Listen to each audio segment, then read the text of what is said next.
bagi ininya teman-teman. Oke. Sudah Pak, sudah Pak. Oke. Ya, jadi itu dia berangkat. Ada mana? Nah, maksudnya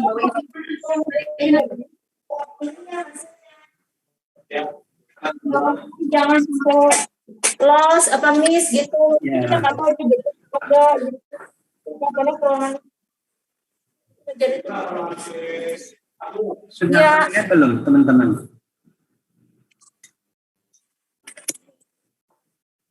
Halo, sudah terlihat belum? Jelas, Pak. Sudah Pak, sudah Pak. Oke, kalau sudah kita mulaikan. Kita coba pelan-pelan saja. Teman-teman tinggal baca nanti bukunya. Topiknya adalah kontras. Kontras apa? Kontras citranya. Yang kedua adalah pembobotan citra. Dia seperti ini teman-teman. Kalau ada pemeriksaan radiologi itu harus mampu memperlihatkan organ yang berbeda. Itu yang pertama. Organnya berbeda, diharapkan memang dia harus mampu terlihat di gambarnya itu berbeda. Yang kedua, organ yang sehat atau normal itu terlihat berbeda dengan organ yang patologis. Agar organ itu bisa terlihat,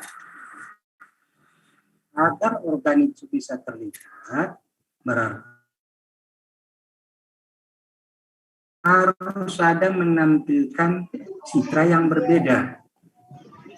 Untuk menampilkan citra yang berbeda itu prinsipnya bermacam-macam, tergantung metodologi atau modalitas yang digunakan. Umpamanya ini ada yang pernah melihat gambar ultrasonografi, mungkin tidak semua familiar. Kalau ini apakah semua teman-teman familiar ini? Iya, Pak. Halo. Apakah? Kalau ini gambar apa ini? CT scan, Pak. Scan, Pak. Ya, CT scan kepala. CT scan kepala.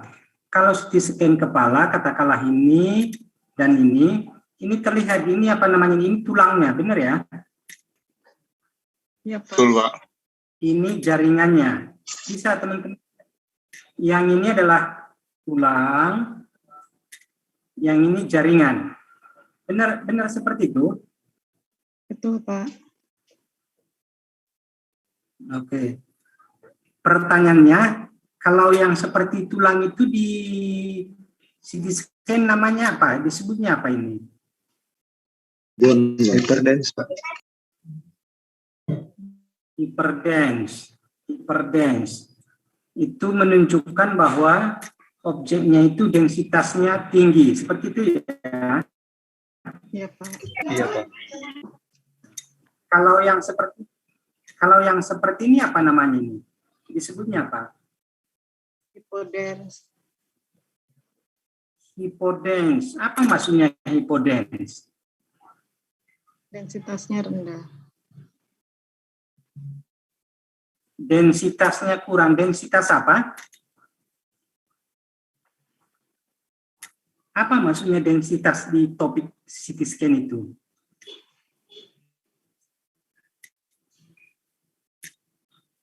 Halo, apa maksudnya densitas? Apa? Kerapatan, Pak, atau tingkat atenuasi. Kerapatan dari objeknya yang rendah, seperti itu ya. Kalau memang hyperdense, berarti dia itu kerapatannya yang tinggi, kerapatan objeknya. Bukan densitas yang seperti radiografi. Kalau radiografi kan ada juga densitas. menunjukkan tingkat kehitaman. Mengerti ya? Iya. Bukan itu maksudnya. Ini adalah densitas dari objek itu.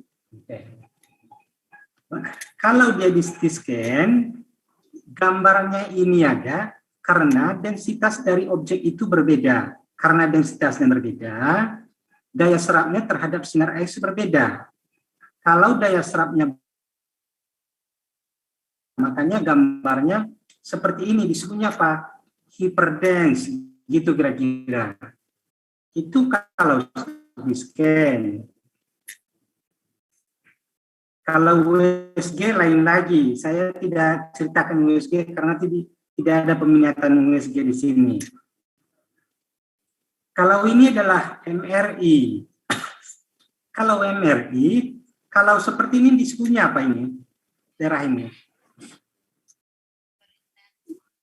Apa sebutnya ini, teman-teman? Hyperintens. Yang putih Pak, hyperintens. Apa? Halo, disebutnya apa? Hyperintens Pak, Hyperintens. Kalau yang ini? Hypointens. Hypointens. Kalau dia di MRI, itu disebutnya hyperintens. Itu menunjukkan bahwa sebenarnya hyperintens atau hypointens atau isointens.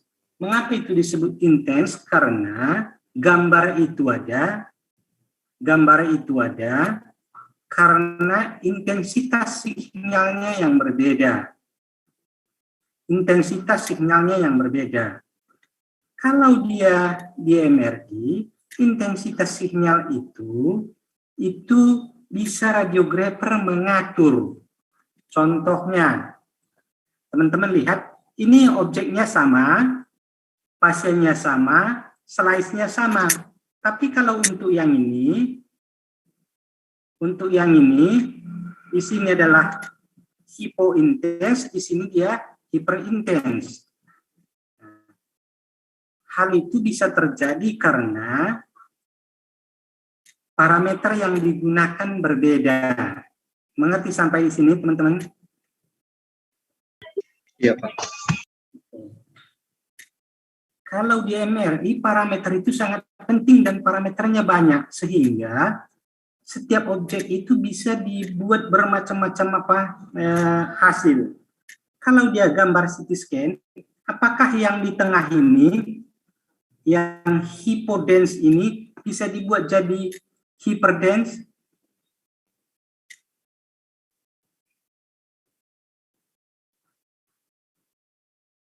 Halo, teman-teman. Kontras, Pak. Bisa, Pak. Bisa? Bisa. Caranya? Bisa. Menggunakan kontras, Pak. Kalau tidak ada kelainannya, kira-kira nanti masuk kontrasnya tidak ya?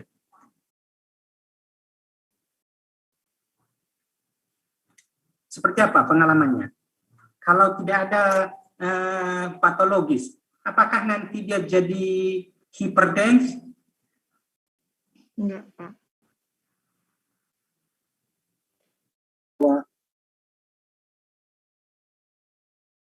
Pengalaman teman-teman.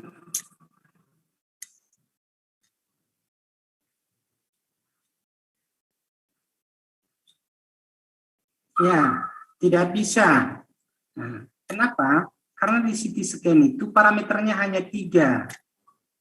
Parameternya cuma kilovoltase dan MAS. Nah, yang 3 itu, kalaupun dia dirubah, itu tidak mempengaruhi densitas dari objek itu. Kalau dia di MRI, itu parameternya banyak. Karena banyak parameternya itu, hasilnya bisa bermacam-macam. Maksudnya parameternya banyak itu adalah parameter intrinsik. Parameter intrinsik. Nah, karena parameter intrinsiknya banyak, itu bisa banyak dilakukan.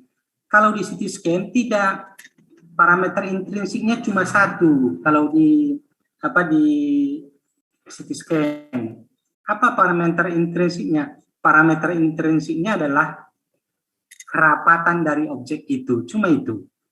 Kalau parameter ekstrinsiknya di CT scan itu ya kilovoltase, MAS.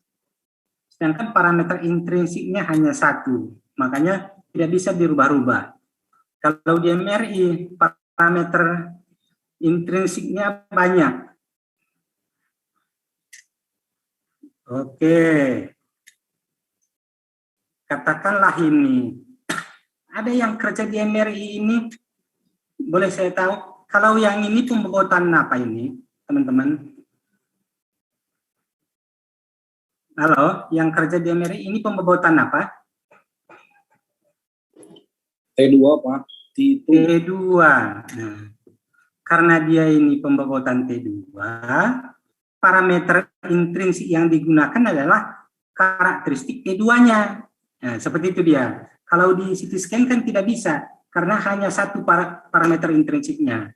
Kalau di MRI, kalau ini yang T berapa ini? Pembobotan apa?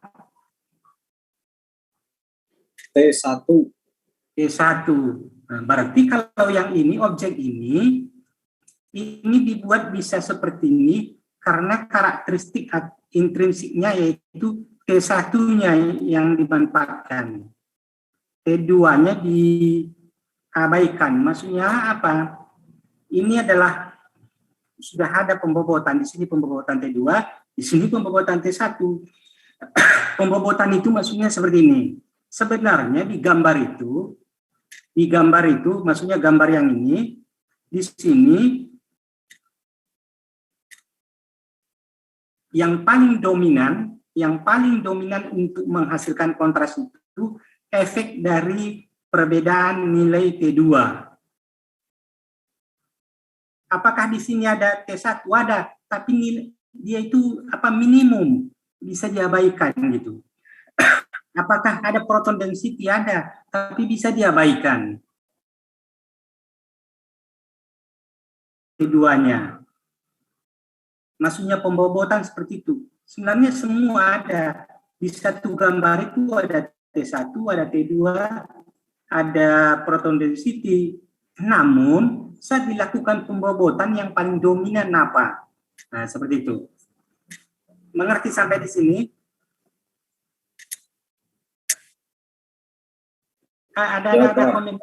Ada komentarnya sampai di sini.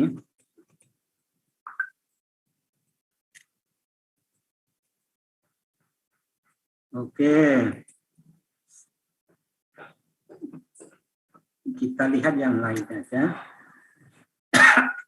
Kontras itu tadi adalah perbedaan intensitas sinyal. Itu untuk MRI ya, intensitas sinyal. Agar intensitas sinyalnya itu berbeda, itu harus dimanfaatkan dua karakteristik. Satu karakteristik intrinsik, satu karakteristik ekstrinsik namanya. Kalau intrinsik itu bawaan dari objek itu. Bawaan dari objeknya.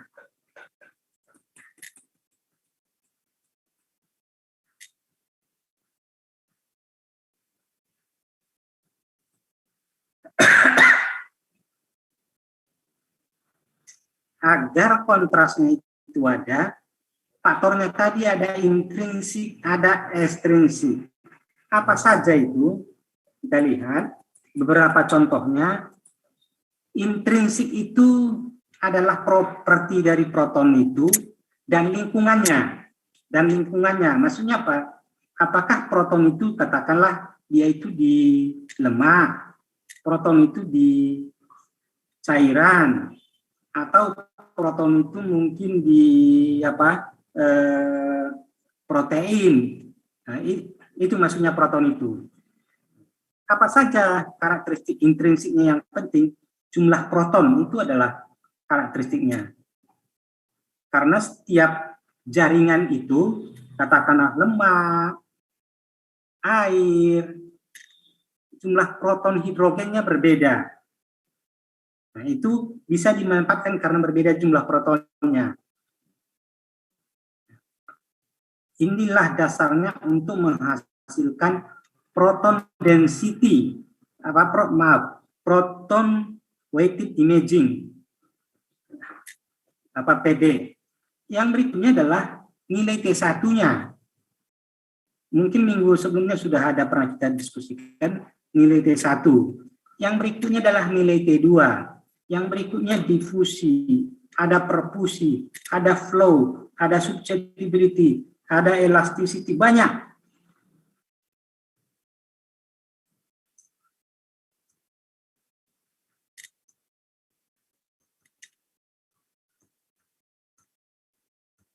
Ada frekuensi.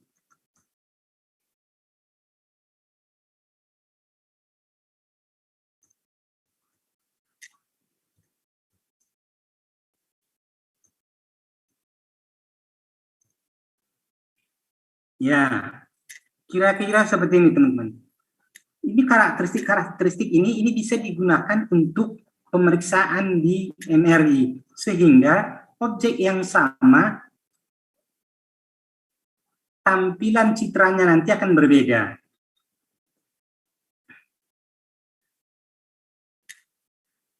Nilai T1 mungkin sudah didiskusikan, nilai T1 sudah didiskusikan, T2 sudah. Yang hitam ke bawah itu tidak kita diskusikan. Sebenarnya ini sudah didiskusikan ini. Nah, ini sudah. Ini yang berhubungan dengan frekuensi Lamor. Mungkin sudah pernah. Yang didiskusikan untuk kelas ini adalah yang ini. Ada komentarnya sampai di sini, teman-teman? Oke. Di antara teman-teman ada yang bekerja di MRI siapa saja? Boleh saya tahu?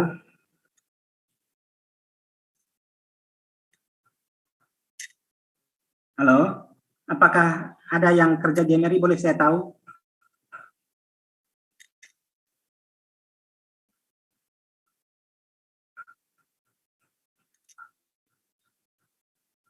Halo, selamat siang. Apakah teman-teman ini ada yang bekerja di MRI? Apa? Ada, Pak. Di mana, Mas? Di Bandung, Pak. Oh, di Bandung, oke. Siapa ini? Si Ilham atau siapa itu satu lagi tuh? Hah? Kalau di tempatnya ada elastografi enggak, Mas? Oh, enggak, belum ada, Pak. MRI elastografi. Belum pernah melakukan kalau itu, Pak. Tapi ada di aplikasinya tidak? Tidak masuk itu aplikasi, Pak. Oh, enggak dibeli ya? Ya. Iya, iya. Memang ini yang apa? Yang terakhir-terakhir memang ini. Ya. Ada yang lain yang tempatnya yang ada elastografi, MRI elastografi namanya.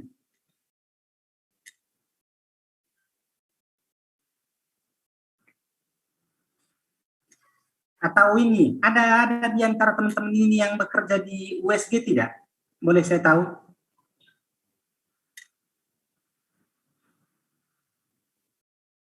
Tidak ada, oke, nggak apa-apa. Nah, kalau nilai T1 itu adalah waktu yang dibutuhkan, kelihatannya udah pernah dibahas T1 itu. T1 itu adalah waktu yang dibutuhkan. Saya lihat dulu, ada nggak tidak ya?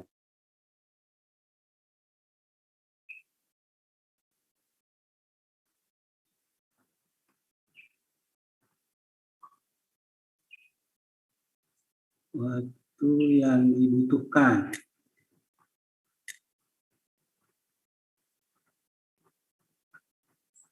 T1 itu adalah waktu yang dibutuhkan.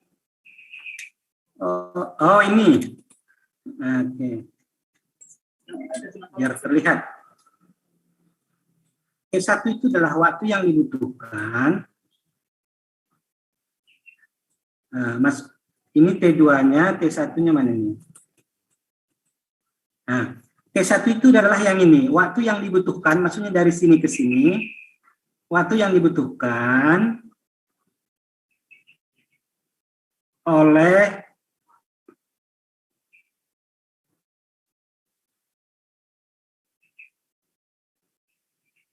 magnetisasi, pemulihan magnetisasi sampai 63%. Itu adalah T1. T1 itu adalah waktu yang dibutuhkan pemulihan atau recovery T1 ke arah longitudinal sebesar 63%. Itu adalah T1. Kalau T2, waktu yang dibutuhkan, maksudnya dari sini ke sini, waktu yang dibutuhkan untuk peluruhan, awalnya 100%, peluruhan sehingga sisanya 37%. Artinya sudah meluruh 63%. Itu adalah T2. Nah, sekarang kita lihat yang tadi.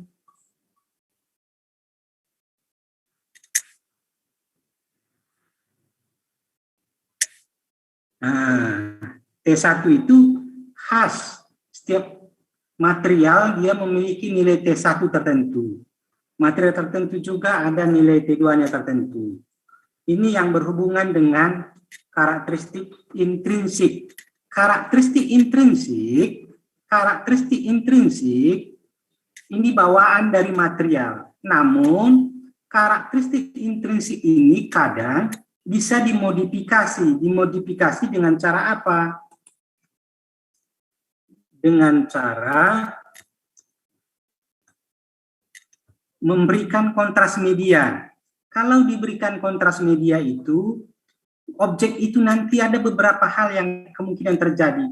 Bisa terjadi di sana adalah nilai T1 berubah. Tergantung kontras medianya apa. Kalau sekarang kan gadokis apa sekarang T1. Dia memang hanya untuk T1. Tapi selain merubah T1, dia bisa juga merubah susceptibility-nya. Merubah susceptibility dari objek itu. Makanya ada teknik tertentu nanti, begitu diberikan radio kontras media, dilakukan pemeriksaan tertentu tapi memanfaatkan teknik susceptibility. Yang berikutnya adalah faktor ekstrinsik. Faktor ekstrinsik ini adalah yang bisa dikendalikan oleh radiografer. Ada yang lain, tapi ini yang paling dasar. Nah, yang paling dasar itu flip angel. Ini sebenarnya radiografer ngaturnya. Apakah teman-teman ini dia ngatur apa tidak di tempatnya kerja itu hal yang lain. Tapi ini sebenarnya harusnya bisa diatur.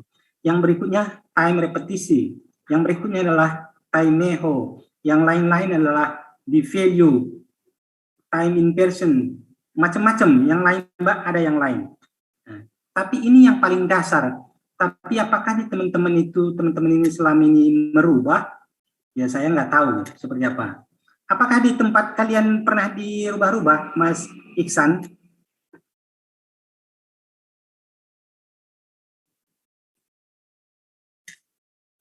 Biasanya di tempatnya yang dirubah apa?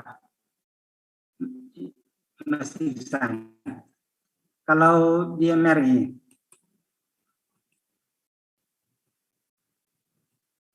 Apa biasanya yang dirubah di tempatnya?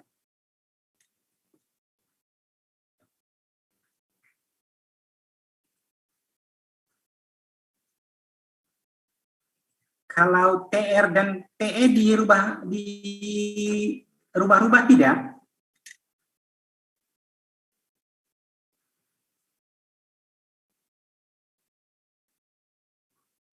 Oke.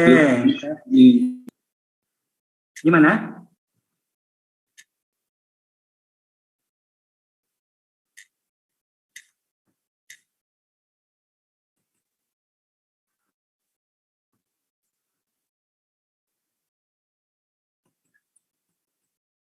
Ya, kita lihat yang lain kalau tidak ada komentarnya.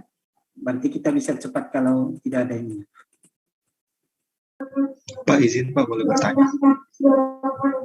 Ya, Pak untuk T1-nya saya masih kurang paham. Pak tadi disampaikan bahwa untuk T2-nya Pak, maaf, untuk T2-nya ada peluruhan. Yang meluruh itu apa Pak? yang meluruh adalah magnetisasinya. Magnetisasinya. Nah, dia seperti ini, saya tunjukkan. Kalau gitu harus dari awal lagi saya lihat dulu.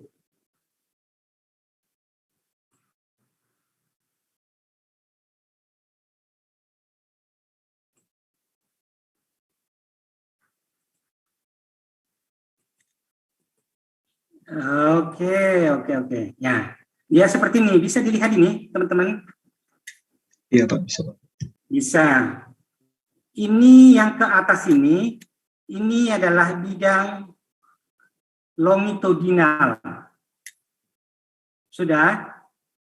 Yang ini, yang mendatar ini, katakanlah ini adalah transversal. Oke. Begitu diberikan radiofrekuensi, diberikan, yang M ini dia akan merebah. Merebahnya seberapa besar merebahnya, seberapa jauh tergantung flip angle-nya. Kalau ini adalah berarti sebesar alfa. Alfanya yang sekian. Berarti dia merebah sekian. Kalau ini alfanya sampai 90. Nah, sekarang kita lihat yang ini dan ini, biar mudah melihatnya. Kalau ini dilihat sekarang, yang ini adalah ke arah Z, ini adalah bidang longitudinal, yang ini adalah bidang transversal. Satu longitudinal, satu transversal. Sekarang dilihat di sini. Kalau di sini longitudinalnya besarnya adalah M. Bisa ya? Iya Pak. Kalau yang ke arah sumbu Z besarnya berapa? 0. Bisa ngelihat? Bisa Pak. 0 ya. Ini kan tidak ada ini 0. Nah, ini 0. Nah, sekarang begitu diberikan radiofrekuensi RF, katakanlah 90 derajat, yang ke longitudinal sekarang berapa? 0 Pak. 0. Yang ke arah transversal 100 atau full? sama dengan M, artinya sudah 100%. Mengerti sampai di sini? Iya Pak, mengerti. Oke. Nah, sekarang saat sudah sampai di sini, radiofrekuensinya diberhentikan. Begitu radiofrekuensinya diberhentikan, makanya yang ini akan balik lagi ke atas. Mengerti maksudnya? Dia balik ke atas. Dia balik ke atas, M ini tambah lama tambah besar. Itu namanya pemulihan, recovery, longitudinal recovery. Tapi yang M-nya ini, yang Z ke arah sumbu X atau transversal, itu kan lama-lama tambah sedikit. Mengerti sampai di sini? Iya Pak.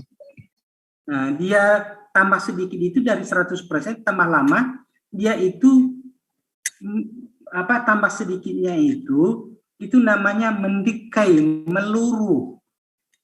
Kalau bahasa Indonesianya meluruh, kalau bahasa Sumateranya namanya adalah melapuk namanya. Itu bahasa Indonesia itu. Nah, itu maksudnya. Ngerti ya, Mas?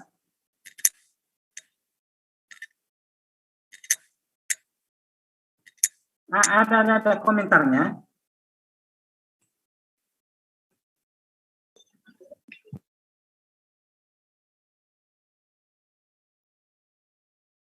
Iya, yang sumbu X itu meluruh. Kenapa dia meluruh? Tambah lama tambah sedikit.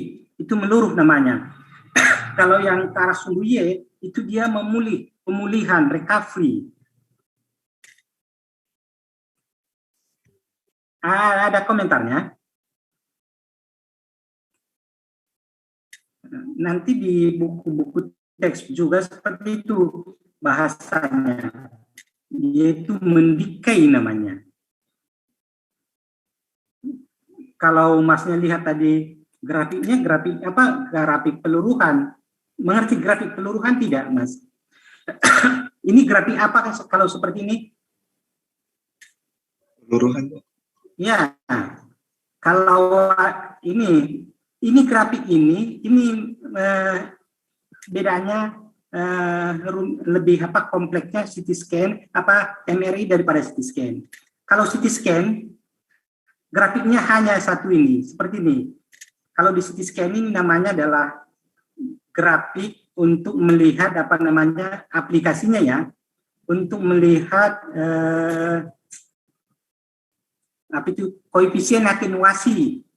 Kalau di sana ini tambah tebal objeknya atau tambah tebal dindingnya, makanya nanti intensitas sinar S-nya tambah kecil gitu loh. Itu kalau di CT scan. Kalau di radiografi juga cuma ini grafiknya. Di kedokteran nuklir cuma ini grafiknya. Kalau di MRI grafiknya 3 khas.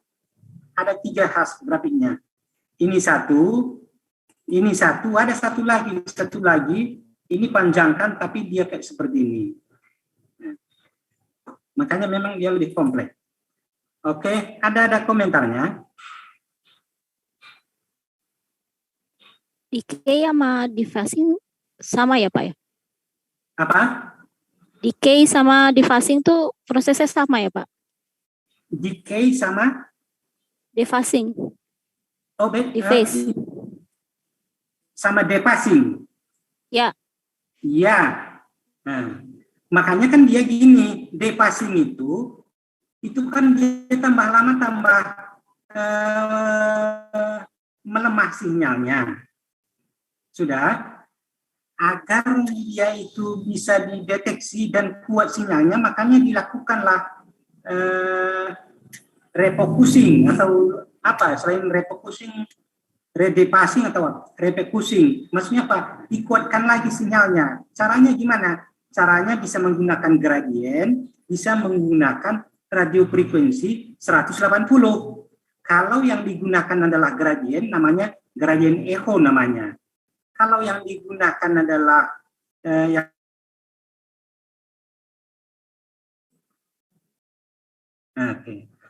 Oke, ada yang lain?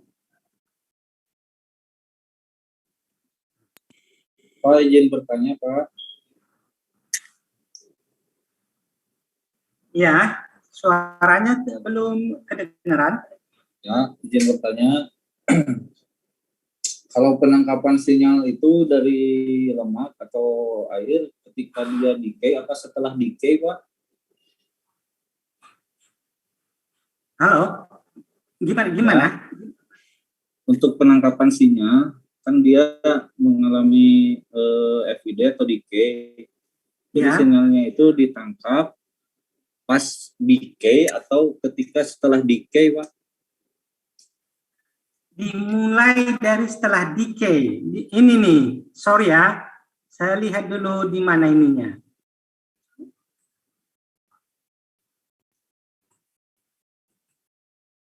Ya, disinilah ditangkapnya itu. Nah, ini echo. Maksudnya echo itu gema. Apa ciri-cirinya? Yang maaf, sebelah sini dengan sebelah sini itu cerminan. Nah, kalau ini kan FID.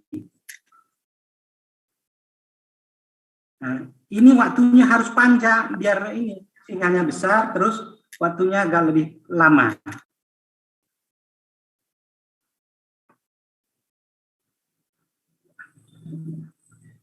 Oke.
karakteristik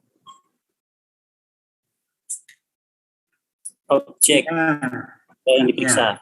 Tapi kalau T1 pembobotan